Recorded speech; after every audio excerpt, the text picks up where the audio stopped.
अब पुलिस ने कथित रूप से अमरावती शहर के सक्रिय पूरे डिस्ट्रीब्यूशन नेटवर्क को ध्वस्त करने की तैयारी शुरू की है। पुलिस यह जानने का प्रयास कर रही है कि राजस्थान से आने वाला माल अमरावती पहुंचने के बाद किन लोगों के पास जाता है, उसका वितरण कौन करता है, किन इलाकों में एमडी की सप्लाई की जाती है, मुख्य डिस्ट्रीब्यूटर कौन है, उसके नीचे काम करने वाले छोटे सप्लायर पेडलर कौन कौन थे, ग्राहकों तक माल पहुंचाने के लिए किस पद्धति का इस्तेमाल होता था।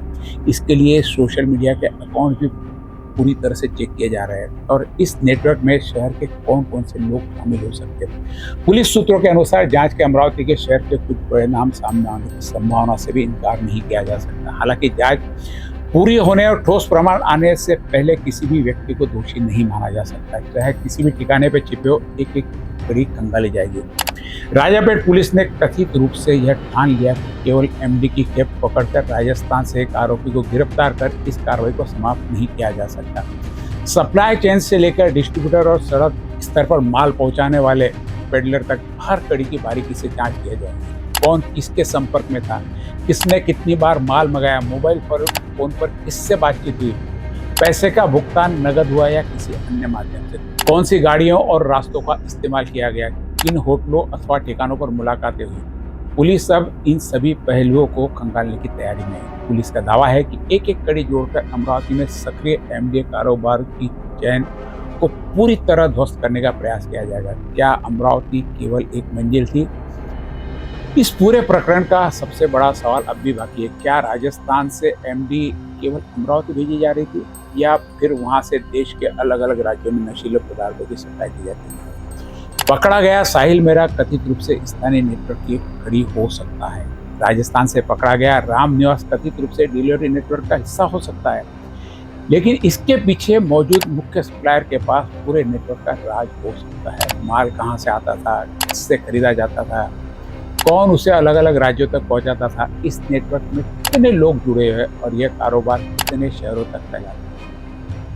मुख्य संदिग्ध गिरफ्तारी इन सभी सवालों के जवाब खोज सकती है।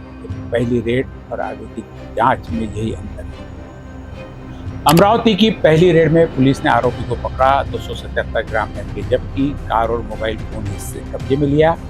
यह एक बड़ी कार्रवाई थी, लेकिन राजस्थान तक पहुंची जांच ने इस प्रकरण को एक सामान्य ड्रग से अलग बना दिया। पहली कार्रवाई में माल पकड़ा गया, दूसरी कार्रवाई में माल के पीछे छिपे रास्तों को पकड़ने की कोशिश की गई। पहली कार्रवाई में एक आरोपी सामने आया, दूसरी कार्रवाई में सप्लाई नेटवर्क की पर्दे खुलने लगे और अब तीसरे चरण में अमरावती के डिस्ट्रीब्यूटर, छोटे सप्लायर, कथित पेडलर पुलिस की जांच के दायरे में आ सकते हैं। राजापेट पुलिस स्टेशन के पुलिस निरीक्षक संदीप चौहान ने विश्वास जताया कि पुलिस बहुत जल्द मुख्य आरोपी तक पहुंचेगी और उस व्यक्ति को भी सामने लाएगी जिसका कथित रूप से बड़े ड्रग्स स्टोर से सीधा संपर्क है। फिलहाल एक आरोपी अमरावती में गिरफ्तार है, दूसरा राजस्थान से अमरावती लाया जा चुका है। कथित मुख्य सप्लायर की पहचान तक पुलिस पहुंच चुकी है, लेकिन अब भी वह चेहरा फरार है और अमरावती का कथित डिस्ट्रीब्यूशन नेटवर्क अब पुलिस के निशाने पर है। कहानी अभी समाप्त नहीं हुई, बल्कि इस कहानी का अगला अध्याय शहर के कई चौंकाने वाले नाम सामने आएंगे। इस पूरी कहानी का सच, हर कड़ी और हर खुलासा देखते रहिए सिर्फ सिटी न्यूज पर।